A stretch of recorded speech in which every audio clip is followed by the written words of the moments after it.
Scott, stay shui. And you look pretty shui right now. It's 10 p.m. Do you know where your children are?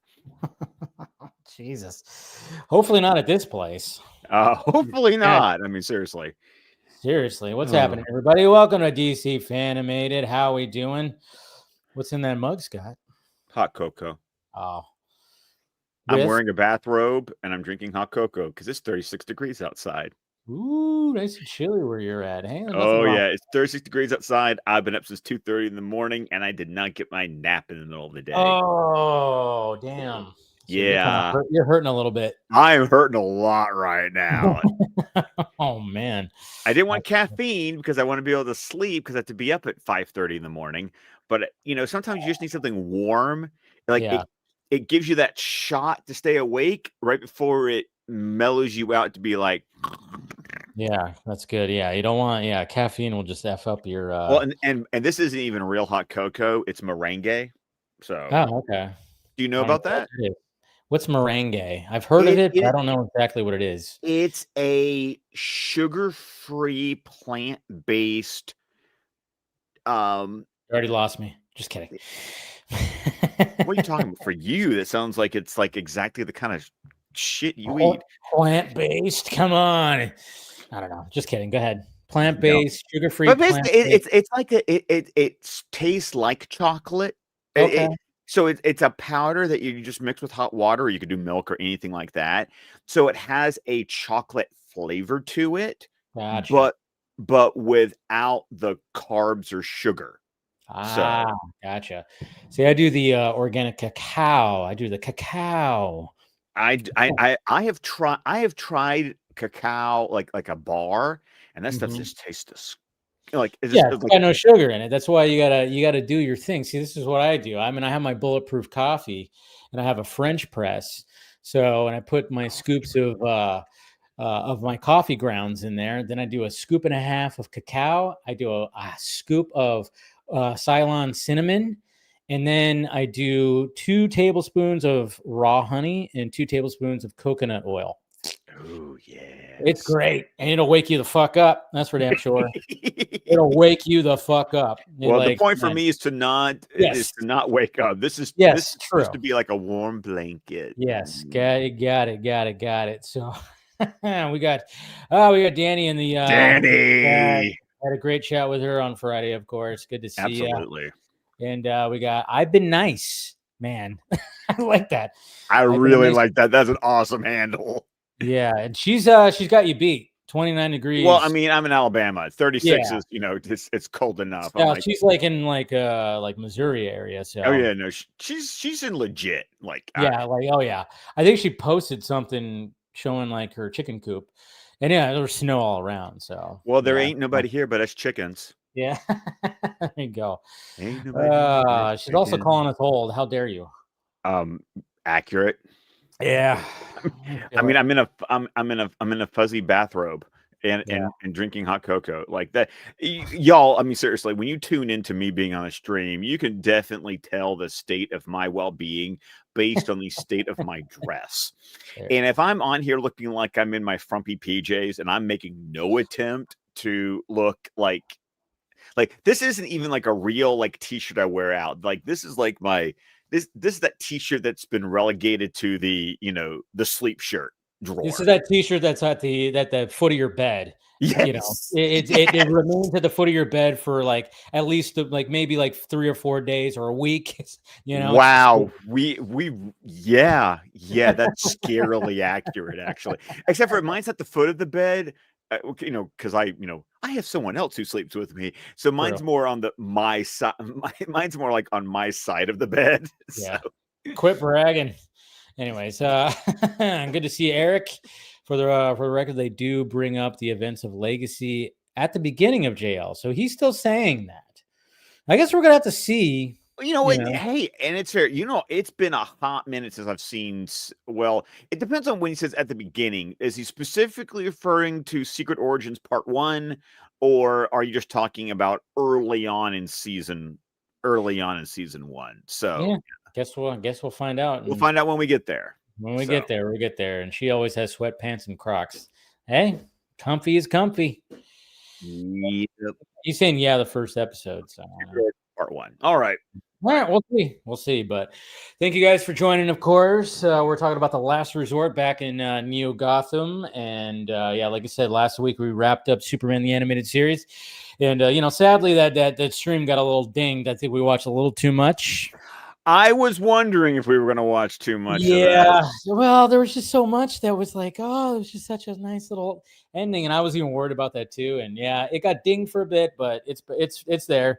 It took about a couple of days, but it got reinstated. You didn't have to cut out. It wasn't like the episode where you had to cut the whole clip out. No. Okay. That's what's so weird about the whole copyright thing is like when they completely block it, it's like, okay, we watched a little too much, but then it's like when you explain like, hey, we're doing commentary, it wasn't full screen, and bam, and it's all that stuff, and then they put it back. I mean, it still gets 25 years old. I know, it's like it's not even that big, it's like one of those things where I don't know. YouTube's been kind of scary lately, when it comes to a lot of the AI stuff that they're utilizing and a lot of channels have been deleted without any explanation. I saw someone complain, and I tagged me. I think Danny was even talking about that. Okay, maybe it was Danny, and I tagged you. I don't know. It's interesting because I remember going, that sounds eerily familiar to your incident. Yeah. Well, my thing. Yeah, there was like a thing that happened, but it wasn't the AI thing. Because I don't think they implemented that yet. It was just a mistake that affected a lot of channels. Maybe they were testing it, and my channel ended up getting, that was back swept up in that. Yeah, April of 2024. So last year, 2024. Yeah, it was down for about 4 or 5 days. Yeah, I remember. That was I remember when I got that. I got that fucking email when I was going to the grocery store. That's where, right when I walked in, my phone goes off. I look and I'm like, oh, what? And I just put my phone back in my pocket and I was like, no, that's fake. That's fake. And then I just went and grabbed the things I needed. I'm like, no. And my whole time I'm just like, no, that's no. And then I get back in my car. Oh shit. And then I open up, sure enough, oh man, it was gone. I was like, you gotta be kidding me. So well, interestingly enough, I just got a book recommendation today. Apparently, it was an Oprah Book Club book, so don't hold that against it. But my wife's uncle and my mother-in-law apparently are loving it, and the audiobook is on sale right now for like $2 and change. It just came out this summer. It's called Culpability. It's a sci-fi. It's a sci-fi now, but it's all about AI and all of that. So check that out. So scary stuff. Yeah, I picked that up in Fear and Loathing in Las Vegas. I'm finally going to read that. I haven't read the book. I've seen the movie so many times, but I do want to read the book eventually. What's that author's name again? Hunter S. Thompson. Hunter S. Thompson, that's right. But anyways, we're not here to talk about AI and all the scary stuff. We're here to talk about, we're talking about scary people that put kids in prison. Apparently. Okay, I got to be completely honest. I do not remember this episode one bit. Nah, I don't remember really it either. Watching the episode for tonight's stream was like a first watch.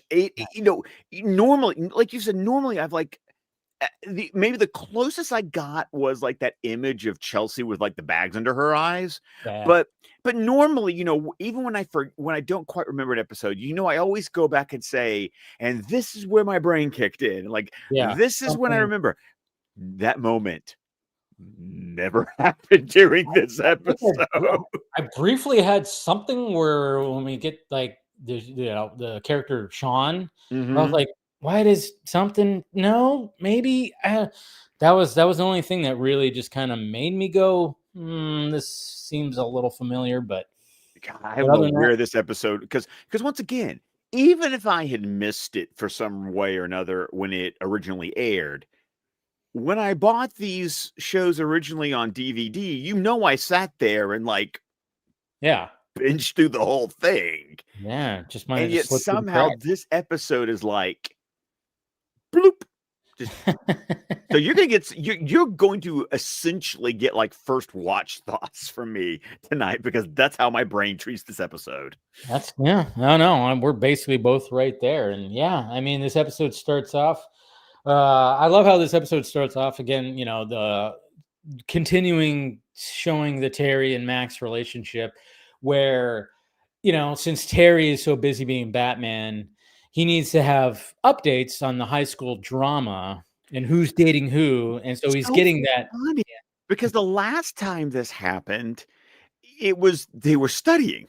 Yeah. You know, he was like going So through they the changed it up precedents. this time. Yeah. Yeah. I And like how they had like now he's getting like the inside scoop on what who's dating who and what's who's the dating drama. who dumped who dumped who Yeah. to date who. And And then she even mentions like, hey, at least you're knowing, so then people don't know why you don't know all this stuff. And it's like, good point. It's a good point. So it is good. But then of course, naturally, something's happening because Terry's in he's in Batman mode. He's flying around in the Batmobile, and then he sees like somebody running from the cops, some big truck thing. right, I think we'd qualify that as the future version of a truck or Or an 18-wheeler. van or Yeah, something. something like that. Yeah. And so obviously, hey, Batman has to intervene. I'm probably gonna make that shirt. Just saying. I don't know how I like Dude, after so many times of saying it. and you know what? And all I want it to be is like just plain plain white text on a black shirt. It says Batman intervenes, period. And like that's all it's gotta be. Yeah. I don't want to overthink it. And I was thinking about it today too. I don't know why. It was just in my brain. And because I've been wanting to make a new a shirt. And then you're finally getting your Batman shirt, by the way. Merry Christmas. After how many it took like a year. Yeah. And then when I finally ordered it, it took over a month to get here. I know, right? I don't know. Thanks, Trump, with your tariffs. I don't know if that was the case, but I don't know. I have a shirt that I ordered from McFarlane back in August. I won one of those lotteries. Still waiting on it. Jeez. Yeah, I don't know what's going on when it comes to all that, but anyways, yeah. But I was like thinking about that. I was like, yeah. And I definitely would want to keep it simple, but yeah, kind of thinking about it. What could be. But anyways, yes, he intervenes and helps, of course, get this truck, van, whatever thing, to land on top of a building and to, and then of course when they see who's in it, we never met this character before. No. This is one of those Terry and Max react to a character like they know who they are, but he's a one-off for us. Yeah, like it's funny too because, and I think the reason why I realized that we haven't met this character is because he had to be like, oh my God, it's Sean from history class. Yes. If it was a recurring character, if it was Chelsea or Blade or Nash, you would just say the name and that's it. You don't need the context. Yes. They contextualized him, thus indicating. And isn't that it? And once again, as a writing trope, that's really interesting. If you just say their name, it indicates this is a recurring character. We're supposed to know who they are. Yeah. If you contextualize them, that means, oh, you've never met this character before, so we need to explain to you in dialogue, expositionally, why our characters know who it is. Yeah, and they did it. Yeah, as soon as it's Sean Miller from history. I mean, first, last name, and where they know him from. So it was like full on, like, oh yeah, this is not a character that we've met before. So and then of course, then we get introduced to Dr. Wheeler, and we got his little commercial thing. I always love it. Which is why I made the joke, because it totally felt like it's 10 p.m. Do you know where your children are? Yes, it totally does. Oh man. And immediately I went, I know that voice. That's got I was like doing that. Did you ever figure it out? Of course, John Ritter. Yes. Okay, good. Oh yeah, there's a certain cadence that he has in his voice. We just had maybe rest in peace. Took from us too soon. Yeah, absolutely. Just a comedic gold. If anybody has not watched the movie Stay Tuned, do yourself a favor. Have you seen Stay Tuned? I have not seen Stay Tuned. You gotta watch it. I will. No, actually, no. I did see Stay Tuned. That's from the 90s. Where they go into Hell TV. Yes, I watched that. Yes. Yeah. I watched it. I've talked about how my aunt would get movies from the movie store and do like and would pirate them on like Mhm. VHSs. I Yes. watched it on one of those. Now, because for me, I grew up watching Three's Company, Oh, yeah. so Yeah. Three's that was Company. Of course, he was in the original It series, he was. Which Yeah. He was was he a the chubby. writer? Yeah. Yeah. No, the writer, right? He was the ex chubby kid. Who was the chubby? Yeah, Yeah. Was he the writer? Yeah. Right? I don't remember. I I don't remember don't the character. remember. Yeah. Off the top of my head, but he was. I just remember that he was the adult version of the chubby kid. Of Okay. course, problem child, Oh, always Problem great. Child. Oh God, yeah, He just yeah. showed up in a lot of things, Bad Santa, and then of course, I mean, he did very well when it came to sitcoms because he had, what was it? What was the other series that he was very How successful? to date my 10 rules for dating my teenage daughter or something? Yes, Because that that was one. the one he was on when he passed away. Yeah, yeah, which was sad, man. I remember watching because I used to watch that because my mom used to watch it, and then when he passed away and they had to do the episode to send him Send the off. character off, yeah. Oh, oh, it was like it hits you right in the fucking Because feels. it's all the actors like actually Yes, like yes, just sad. But yeah, I mean, it's just there's just something about his voice where I was like, all right, John Ritter, that's John Ritter, and I was like, but I was like, even though like right now I was like, it was John Ritter, right? I was like still a little like that was right, yeah, okay, good, no, but no, can confirm. yes, can Scott here is doing confirm. his job, making sure that Dave knows who the vocal cast is of every episode. Yeah.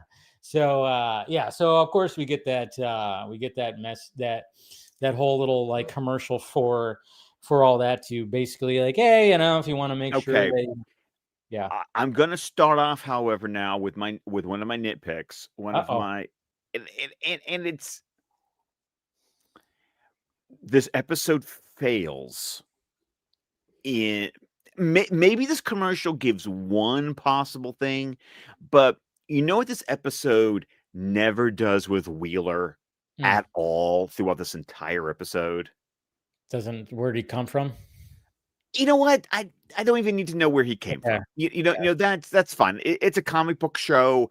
Characters appear, but motivation. Why? Oh yeah, yeah. It never it never gives us a backstory or a context or any kind. The only thing you possibly get, which just seems so paper thin, is that in his commercial he says, even for treatment this expensive.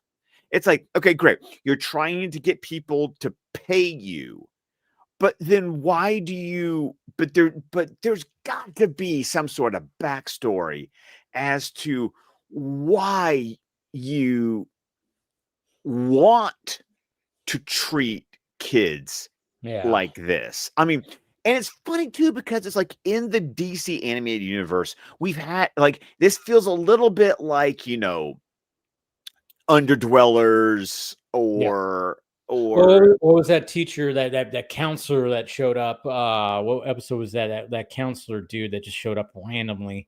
Damn, I'm totally drawing a blank on who he even was. But yeah, I know what you're saying. It's like, when you have like, yeah, what's the motivation to all right. this? Yeah, Yeah. but and they've done that before where you've got someone threatening the kids or this or that, but you get the counsel. Of course, Spellbinder started off that Yeah. way as another child psychologist. It's like, damn, in Neo-Gotham, if you have a career as a child psychologist, you are suspect. I'm Yeah. sorry. Yeah, there seems to be they're running rampant and where they just want to essentially just they don't like it seems like they don't like children. And So, and that is interesting because it was really funny because there's this voice actress who does reels. I catch them on Facebook, okay. but she always talks about like the different voices that she goes through like these are the voice. This is what this voice communicates. This is what this voice communicates. Well, it was so funny. Just today, she did a reel about the stereotypical voice of teenagers in different decades, Oh and wow. and what is the motivation behind the stereotypical sound that you assign to a teenager of a particular decade. And Wow. so I was Interesting. thinking about those periods of time, because I think I'm also thinking about like Battle Royale, that Japanese film, because the whole impetus behind that is that there's social unrest and youth violence, and so that's what the Battle Royale program is, is Yeah. instituted by the government. That was just recently brought back into brought back to light because of Quentin Tarantino made a comment that Hunger Games is a ripoff of Battle Royale. Because Quentin Tarantino, you know how he's unfiltered and he just says shit. Yeah, Man, he said shit about Paul Dano. I want to go, yeah. dude, what did Paul Dano ever do to you? I know. I think everybody went, dude, like, what?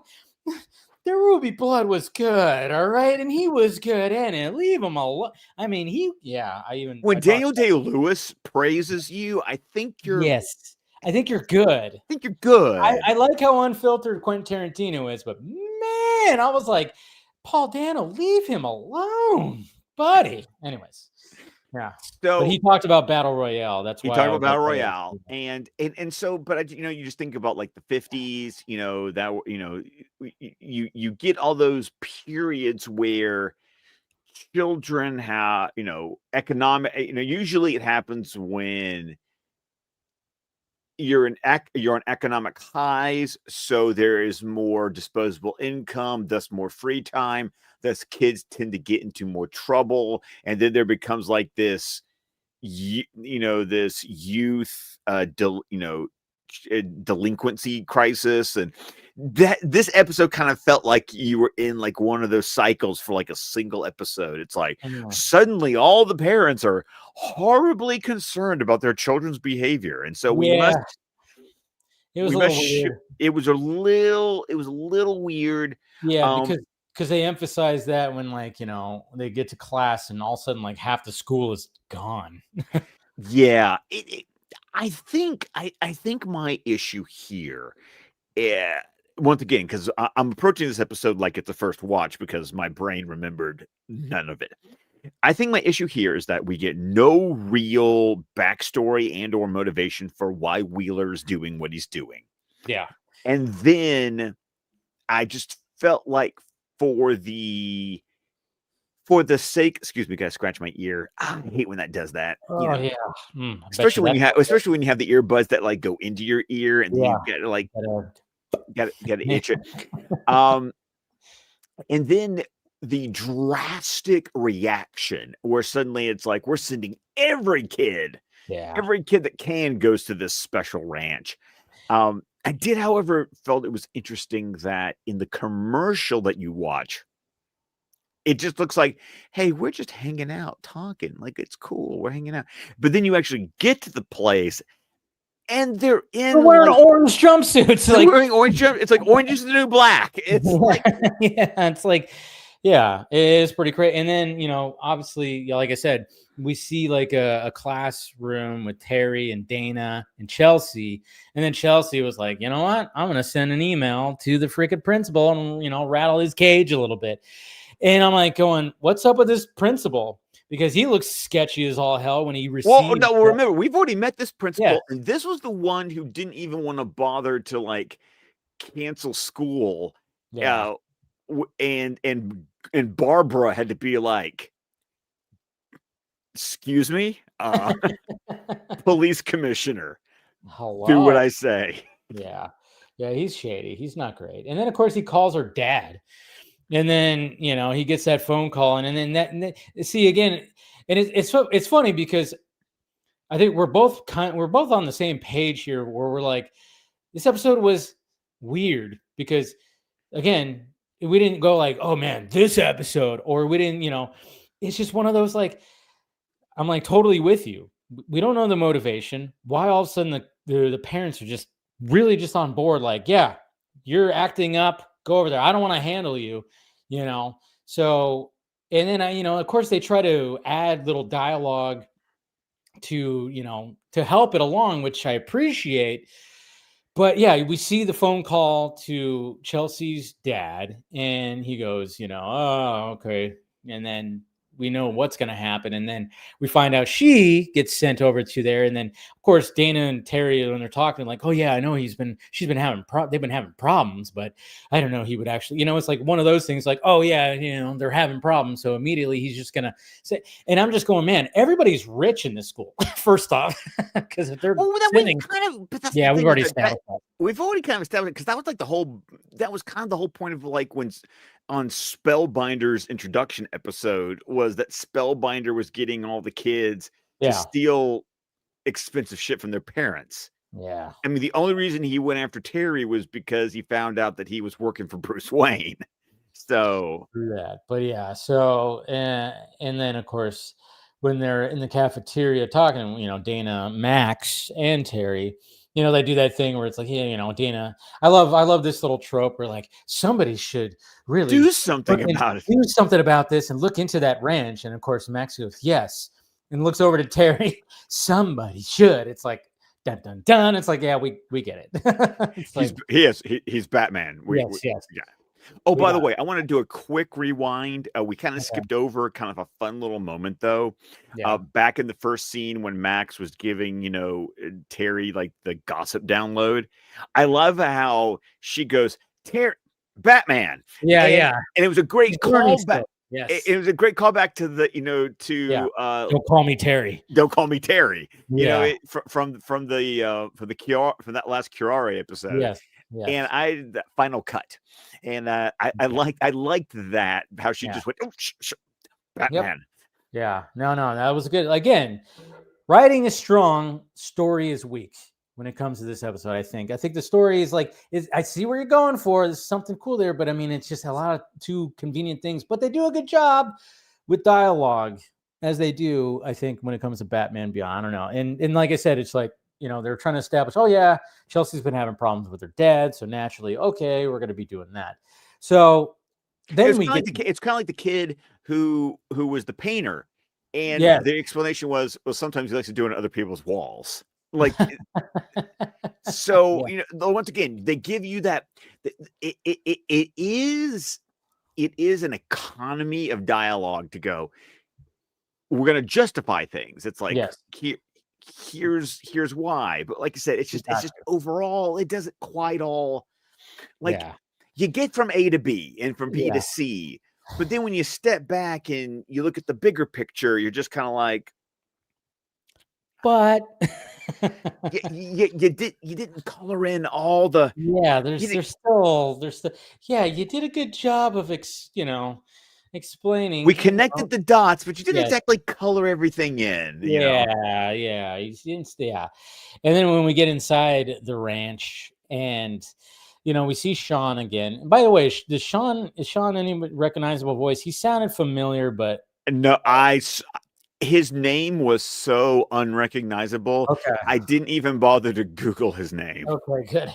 Because I was like, at first he sounded almost Seth Greenish. And I thought maybe they just used Seth Green again. But then I went, no, that's not Seth Green. No, this isn't Michael Rosenbaum. It's not that situation where fucking Michael Rosenbaum just pops up randomly in these goddamn episodes. And it always gets me. I'm like, that's the thing. Okay. That's the thing that I never understand is how many times have you heard Michael Rosenbaum's voice and yet you still can't recognize it whenever he shows up? Kudos to Michael Rosenbaum for always fooling me. Okay. That's you're going with your Tim Curry defense? Yes, I'm totally. Anytime that this happens, I'm going with my Tim Curry defense of, hey, he did a good job of disguising his voice. And I'm sticking with it. Okay. I respect the game. That's what it is. But yeah, I was like kind of going, is he somebody? He sounds, maybe I've just heard him in some other kind of animated. Are you going to make me like look this guy up just because? Yeah, you might as well. Because I'm kind of curious. And I thought maybe he was going to be like someone, but. Okay, here we go. I'm going to look up who this guy is. Okay. Sean Miller going. Oh, come on, Google. Move faster. There we go. Okay, voiced by, his name is David Faustino. What? Wait. Is that who I think it is? You fucker. No wonder I recognized it. Oh, okay. Okay. So he's somebody you know. Bud Bundy. Bud Bundy. Oh, no. It's Bud Bundy. I knew I recognized that freaking voice. God damn it. Oh, my God. Oh, I knew it. I knew it. I knew it. I was like, that voice sounds familiar, but I just couldn't pinpoint it. I never watched Married with Children. Yeah. So. It's so funny. That is so funny that you're like, I didn't even recognize the guy's name. I was like, oh, okay. Fucking Bud Bundy. Oh, my God. Once you said David Faustino, I was like, whoa. Sure enough. Jeez. Wow. Wow. I knew it. I fucking knew it. I just blew your mind, and I didn't even intend to blow your mind. Like, no, you did. I'm so glad you decided to look that up again. Holy shit. Wow. God damn it. All right. That makes me feel better because I was like, man, I knew it was bothering you. It was one of those. Okay. Yeah. Because I was probably going to look, afterwards. So I was like, yeah. But no, it doesn't do any good afterwards because we gotta capture reaction. We gotta get the Dave reaction when he, we always need like a super cut of Dave's reaction to who that voice is. Seriously. Jesus Christ. Man, I knew he sounded familiar. That's so cool. Fucking Bud Bundy, man. So we got John Ritter, we got Dave Fast. Yeah, that's cool. We're having another sitcom, pretty much. We do end up with a lot of sitcom actors as our voice cast in these episodes. Freaking love it, man. All right, so we're in the ranch. And, obviously, she sees Sean, and then she sees a friend of hers, which is, what's his name? Whoever, the dude that is like, the painter. Yeah, but he's not painting anything. Right, because he's been in ISO. Yeah. Which it was funny. It was that, isolation. Okay. Like as soon as they said ISO, my brain went, oh, you're doing that thing where you like cut off like just the first syllable of the word. Because it sounds cool. Yeah. But naturally, this is where we see that they're wearing like the orange getup, and we're going, oh yeah, this ain't, this is not some just luxury place for like rehabilitation or something like that. No, it felt a little One Flew Over the Cuckoo's Nest. Yeah, there you go. God, didn't that just celebrate an anniversary or something? It did, because I just got the 4K steelbook. Yeah, that's right. That's what I saw on my feed. I haven't seen that movie in fucking so long. I haven't seen that movie in forever. I remember finally reading the book in college, not as an assignment, just as a, I want to read the book. Yeah. Because the book is because the book is completely from Chief's perspective. Oh, okay. So it's not from who plays Chief? Oh. I forgot. I forgot that actor's name. Yeah, totally. Because that's why I saw that too. I have to look that up. but the book is Chief telling the story. Okay. Yeah. Interesting. Yeah. So we get in there and we see that, and we're like, okay, yeah, some shit's like going down in here, and then of course, we get. Let's see, where am I at here? I'm just like lost my notes. Because here's where it's like Sean's giving Chelsea shit. Chelsea sees the painter friend who is like ISO'd out, and then that's when they kind of call class. Oh yeah, that's right. And then you get like that. It feels a little bit like 1984 or like Pink Floyd, The Wall. Yeah, giant with Wheeler on them. Yeah. And then all the kids are just standing there, no chairs, like a Christopher Nolan set. And it's something like So, and and then of course, when we get to, obviously Terry shows up in the bat suit and he's like, all right, trying to do some investigation. And then of course he does the cool little feature with the fingertips and fingertip mics. I love the fingertip mics. I love it. It's just such a cool friggin', we love the fingertip mics. And he's listening in. And of course, we just hear Dr. Wheeler just like grilling them. And then they're standing there. He's berating them. Oh, totally. It's almost like Gunny. It's almost like Gunny in Full Metal Jacket. Oh yeah. It's like similar to that. And they haven't slept. So they're just all kind of, out of it. And so that's just, but again, why? Why? Are you? Is this like something that is just like satisfying some kind of sick fucking, fetish that you have? Or I mean, what are we? Like I almost wanted Bruce to be like on the back computer, like looking the guy up, giving us some Yeah, sort we of like didn't that. get that. We didn't get that. However, going back to our season 2 arc of Bruce and Terry being more like partners Yeah. in a way, I like how at no point in this episode does Bruce kind of give the "Are you over exaggerating? Is this really a thing?" Because like in season 1, he would have like rolled his old man Bruce eyes and dismissed it.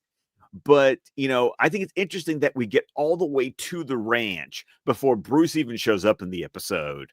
And Bruce just hears what is piping through the mics. Yeah. And Bruce is immediately like, "Oh yeah, this is textbook brainwashing. This Oh, this yeah. is cult prisoner of war crap." And then I love how Terry's like, yeah, just take it to authorities. And Bruce is like, and where do I say I got that from? It's like, I love how Bruce is like, yeah, I could do that.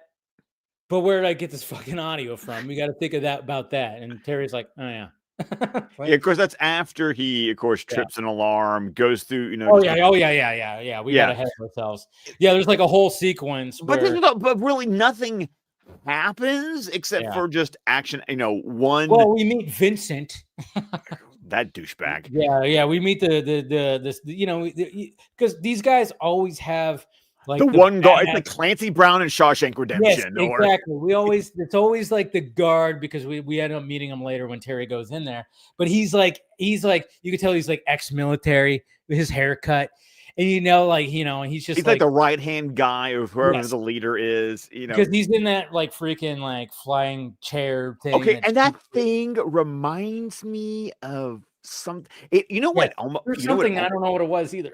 Oh, the shape of it kind of reminds me of Yes. Slave One. Boba Fett Oh yeah, ship. yeah. Yes, it does look like that. Yeah.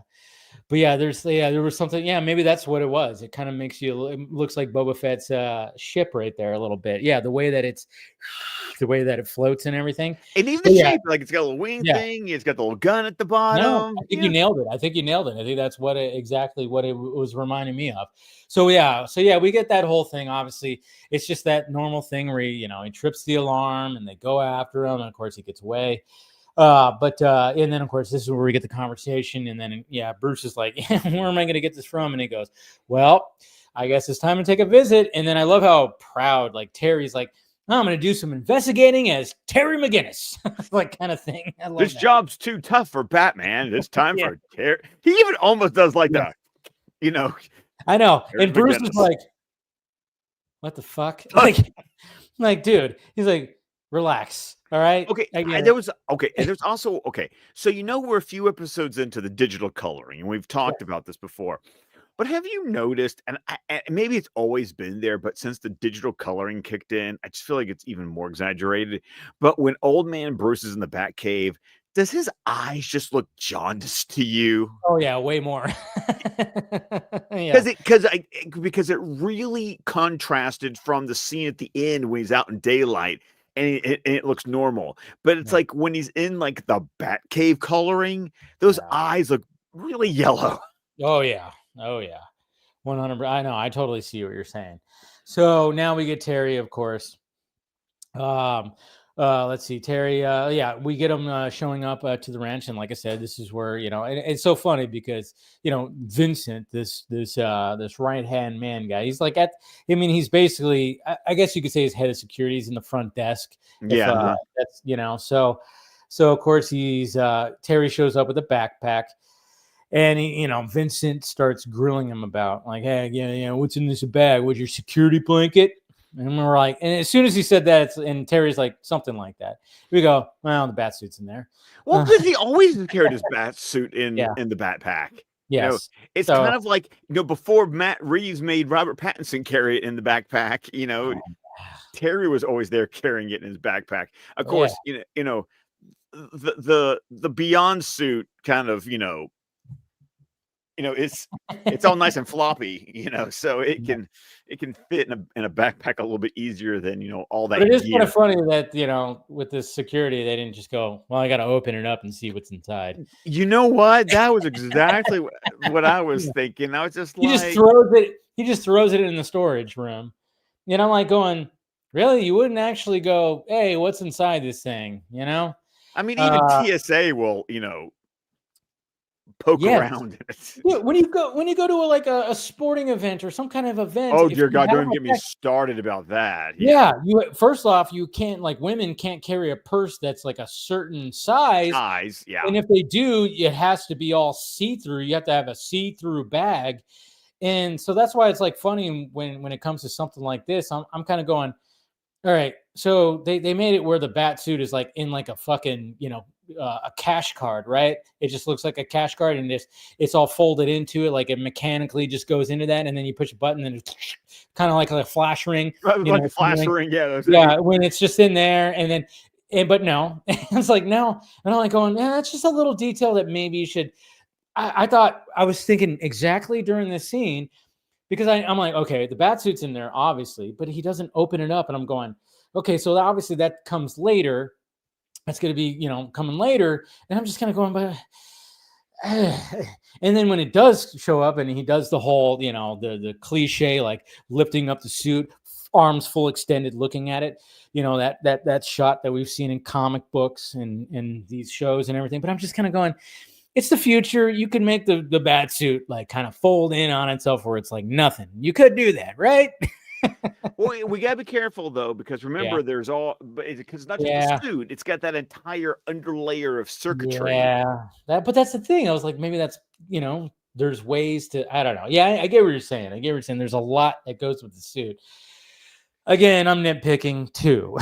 When it comes to all this. It's just because it just seems like such an obvious thing that they would do, and yet for plot convenience, they don't do it.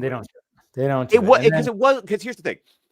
It wasn't like Vincent got distracted by some sort of disturbance and went, yeah, whatever. Terry had his full attention. Like that's the thing. It's like, it's like he didn't get slipped by. Something didn't annoy him. He literally could have just opened the backpack, and the fact that the bat suit is like right there. I mean, we're being tough on a 22-minute cartoon. Yeah, we are. I'm emphasizing. I'm nitpicking in this one a little too much, but but then of course when Terry wants to get in to see Chelsea, like one of the other guards, like, she canceled. Sorry, and he's like, I just made the appointment today. What the fuck? And luckily, good old Sean Miller it was Donnie, guy named Donnie. Not Sean. That's not Sean that did it. It was no, because it was. Yeah. It's Donnie who's talking to his parents, and he's having a come apart with his parents. Of course, once again, I'm looking at these parents going, "You see your kids wearing, orange is the new black." Yeah, and they're freaking out, saying that they don't want to be here anymore. Hello. Yeah, this is where you start going, what the fuck is this place? That's where you start asking questions as a parent. Yeah. And maybe not send your kid there in the it's like, oh, is everything okay, sweetie? I mean, look at him and listen to him. My God. So naturally, this does that thing where it distracts the guard, and then Terry can slip in and sneak around, and then he does find Chelsea and sees that, she's just bags on her eyes. She hasn't been sleeping much. She is just kind of just looking haggard. And then he goes like, well, just say what you need to say. And he brings up, of course, his little recording device. It could just be, what we use for everything, phone. But it's, it's actually this is smaller than the thing that he had. Yeah. But this is 1999, so phones then were still just big. Technically, this aired in 2000, but probably produced in 99, but aired in 2000. Yeah. So in the beginning of the millennium, so so we didn't know where things were going to be, so it's fine. And of course, he records her saying everything that's happening in the ranch. And good. There you go. Now you got the video evidence. And as Terry's trying to get out, this is where he comes across Sean Miller. Yeah. Sean Miller, who of course sees him and starts being that kid has got a chip on his shoulder the size of a boulder. I mean, totally does.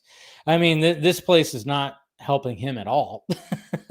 He's still just being douchey about everything, and of course, he and Terry start going at it, and where they're punching and all this, and of course the guards stop them, and then Terry tries to do a good stop. He's like, "I'm just trying to find the bathroom," and then he just and this whack job, just attacked me, Yeah, but then of course Dr. Wheeler shows up and wants to put Sean in ISO, and of course Sean's like, "No," he'd be like, and then when it comes to Terry, asking him questions. Yeah, it's in the bathroom. And then, you think, oh yeah, good job, Terry. Good job trying to, And do then now the guards get a little, yes, get a little inquisitive. Well, Dr. Wheeler is the one that does get suspicious. He goes, pat him down. So then, I think it was Vincent that did it. It smashes him up against the wall. And then pats him down, finds the video device, and then of course sees the recording of Chelsea. And now it's like, oh, yep, put him in one of the rooms. Sorry, Terry. And so Terry is now, well, again, it's like, okay, so did you not think that anybody would go looking for him? What was going to be the explanation? However, I'm going to defend the episode. Yes, I can see that the dialogue says, hold them and see if someone comes looking. That's true. I did forget about that. About that. Like, see, because obviously, and and I'll give kudos to Dr. Wheeler because he goes, oh, he's working with somebody, so that person's most likely going to show up. Yeah. So yeah, I take it back. I got a little ahead of myself right there, but yeah, you are correct. So yeah, so he gets put into a room.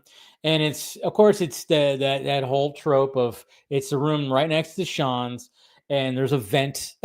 And we can talk through the vent. We can talk through the vent. Obviously, we hear Sean laughing, jokery, like, it almost. Yeah, okay, good. I wasn't the only one. Yeah, that. Yeah, okay. He does give Joker vibes. He's got the big teeth, They emphasize that, and I'm like going, okay, it almost seems like, okay, you guys trying to set something up here or something. But yeah, so we get the exchange. Terry's just running, and he's like, "All right, hey, if you can help me out, get out of here." Does the whole thing, and then of course they get escorted to the ISO part of the ranch, and then this is where, we basically are just going to have to come into the whole thing because this is where the action really starts. Because, there was the action of them chasing him through the thing, when he was Batman. But yeah, there wasn't, other than that, there wasn't like a ton of action. But no, and then this just kind of becomes the prison riot, essentially. Yes, pretty much. So, there's good old Vincent right there. All at once. You two go quietly. We might let you out a little early. There you go. Nod the heads. Nod the heads. Sean knows how to fight. Come on, Terry. I know. It's like, dude, you take on so many people. And then, of course, a little convenient, random guy shows up. Like, where were you? Come on. Well, there's another dude. Or is that wasn't the guy who was the painting guy, right? See, I assumed it was the painting guy. Like, they never, Terry never acknowledged him by name, so I just assumed it was painting guy. Well, he was holding that. That was the thing that was holding the painting, right? Oh, okay, was that supposed to be an easel then? Yeah, was that what it is? Yeah, I think so. There's no way out. Look at how they're emphasizing he's always grinning. Yeah, he's always creepy looking. Yeah. And of course, it's prison riot. Hey, he's always got the grin. He's got the bags under his eyes. Ted Bundy now, by the way. Jesus. You wanted to get out. You go. Okay. God, man. There's the storage. I love how it's just smashed through the door. He could just, and then, of course, you got to hold it out. You got to hold it out like that. You got to get that be shot. dramatic. Holding out the scoop. Got to love that shot. I'm throwing tear gas, smoke bombs, whatever it is. No, I assumed it was tear gas. Yeah. I mean, because if we're talking about riot suppression, like that's what it's going to be. Whoa! There's the thumbnail. I love how he turns around and yet somehow Vince is able to show up with a giant cattle prod out of nowhere.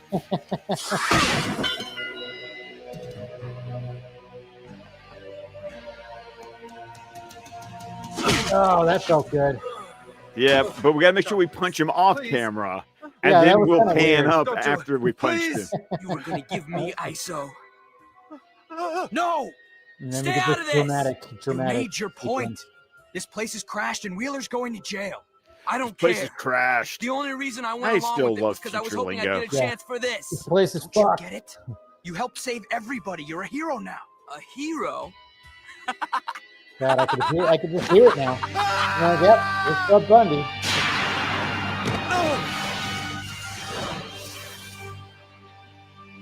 But now we're going to let these guards, we were just fighting the guards. We're going to let these guards actually, like, arrest him. You know. Of course. And we got dramatic music. Then we love this right here because all the parents just showed up. And then Chelsea's like, fuck you, Dad. Okay, there was a part of me that was like, why were all the parents suddenly like did Bruce like summon the parents? when Bruce talks about when I didn't hear from you, I got worried. I got worried when you didn't come back. Yeah.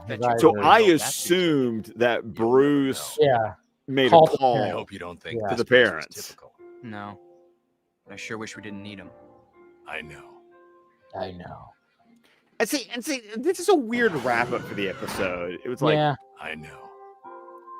This isn't typical of what I guess, of like some sort of like juvenile rehabilitation delinquent center kind of deal. The episode's weird, man. I'm like, this episode needed another run through of the script. I mean, like the base of this whole thing, I get what they were going for, but the execution just didn't quite fire off as it probably should. But maybe like this, maybe this could have been a two-parter. I mean, maybe they just needed more. I don't. Maybe that wouldn't have helped it either. I don't know. I think it'd been too much. It's like there's other episodes that we've had. They're like, no, this needed to be a two-parter. Like, I don't know if that would have saved this, but it just seems like there was a lot of things that they were wanting to do here, but they just couldn't fit it all into a 22-minute episode. I don't know. Yeah. But it's not terrible, but yeah.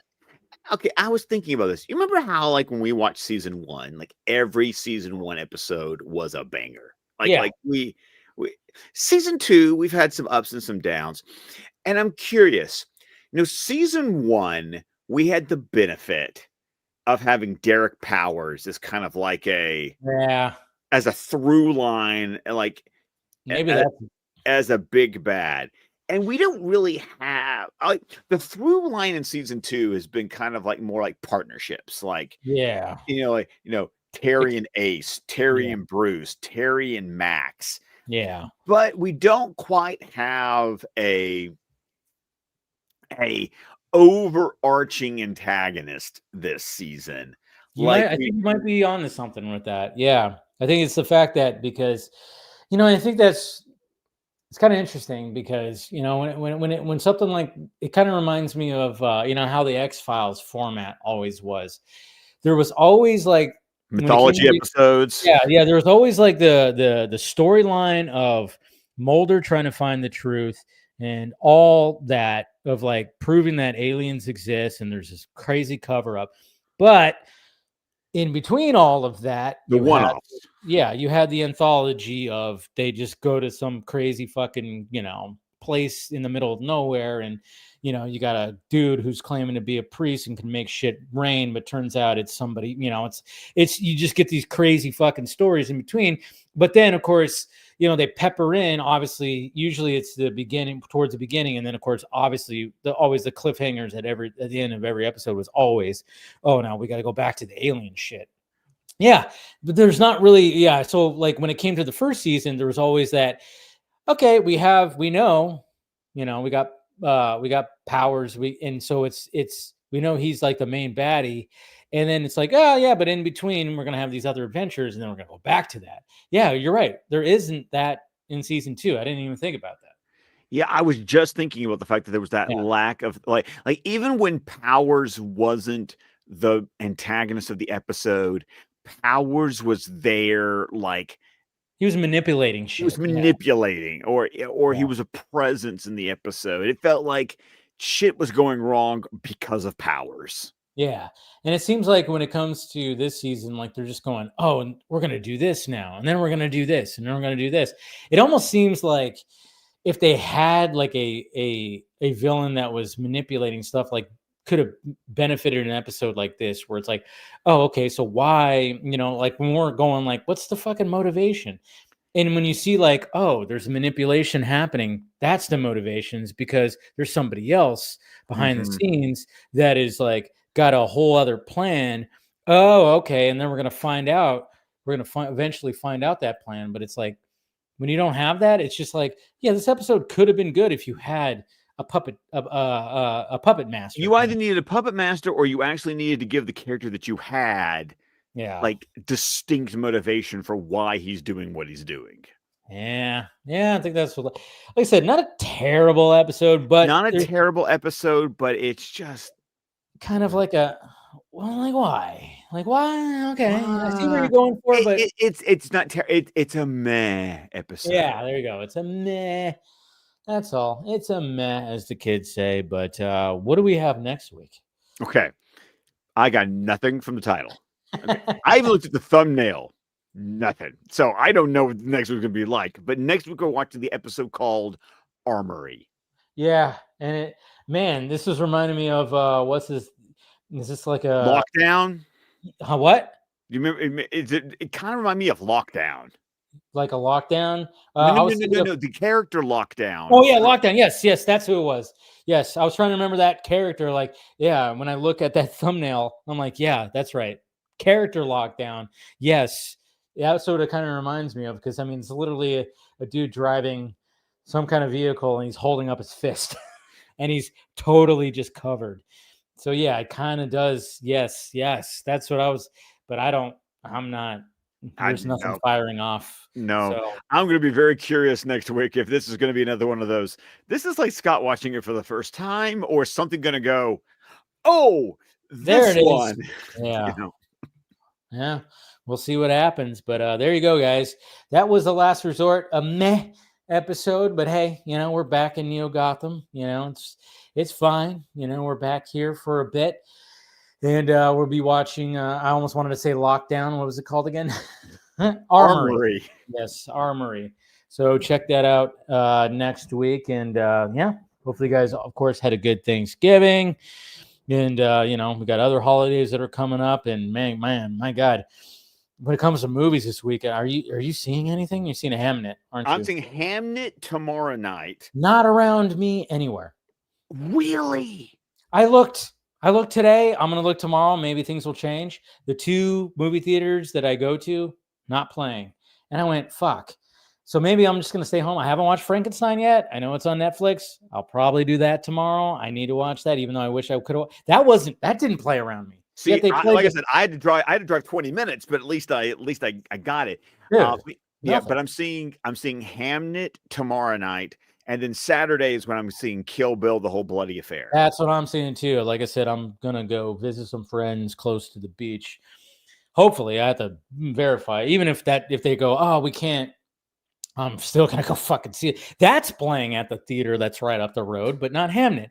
And because I even saw the trailer, I went, oh, interesting, because I was hearing about it. Did not know. I knew it was Chloe Zhao. I knew it was, what's the actor's name? Maskell. Paul Maskell is Shakespeare.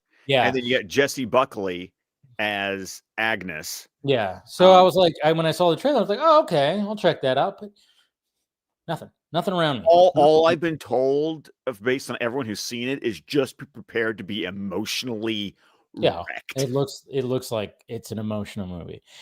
It's probably going to be nominated. It's Oscar bait, fucking all the way. Oh yeah, but okay. Here's the thing. I'm not disagreeing with you, by the way. Yeah. This is not me arguing with that classification.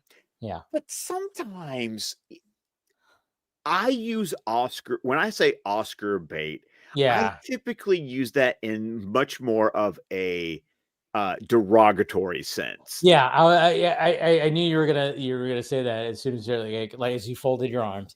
I was like, oh no, yeah, when my arms fold, it's like you done because Oscar bait sounds like, oh, this is not, it's not that good of a movie, but we're gonna put it here and blah, blah. Yeah, I get what you're saying, and maybe like Oscar bait is not the word that or the term. But is it Oscar bait? Absolutely. Oh, absolutely. Absolutely. Yeah.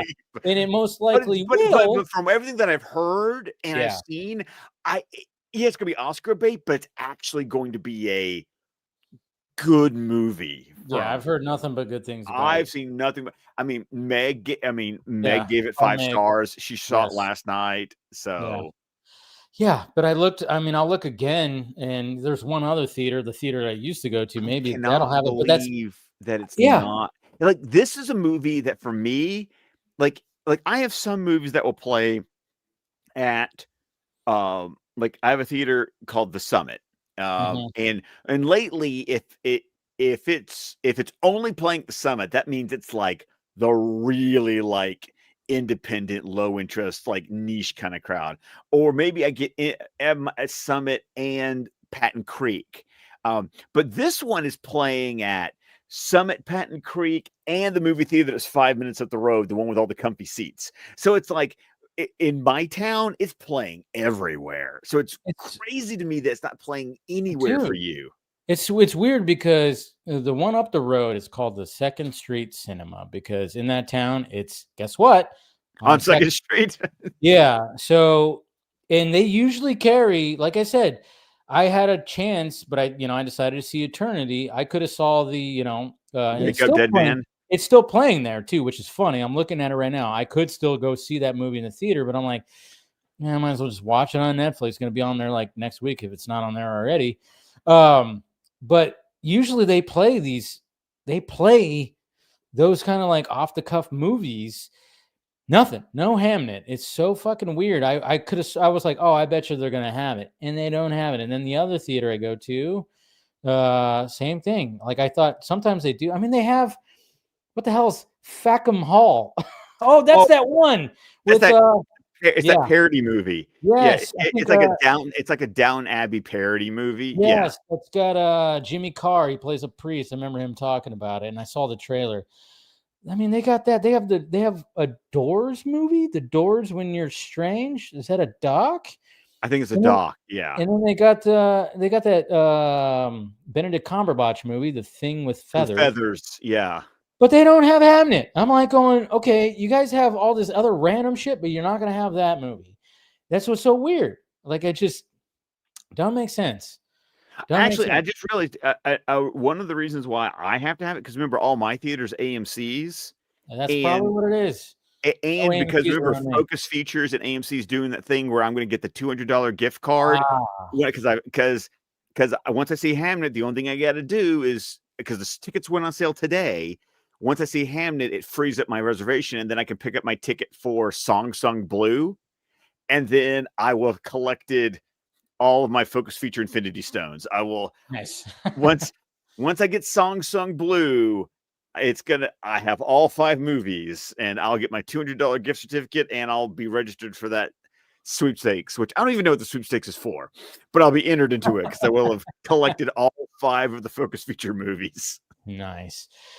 Yeah. So sadly, I'm not going to be seeing anything tomorrow. I'm just but I will. I think I'm going to fire up Frankenstein because it's on Netflix, and I haven't seen it yet. Sadly, again, that was another movie that was not playing around me either. I want to talk to you about after you watch Frankenstein. Yeah, I want to talk to you about that. Yeah, I've heard interesting things where it's like people have loved it, and then people have been like, "Oh yeah, visually beautiful," but kind of thing.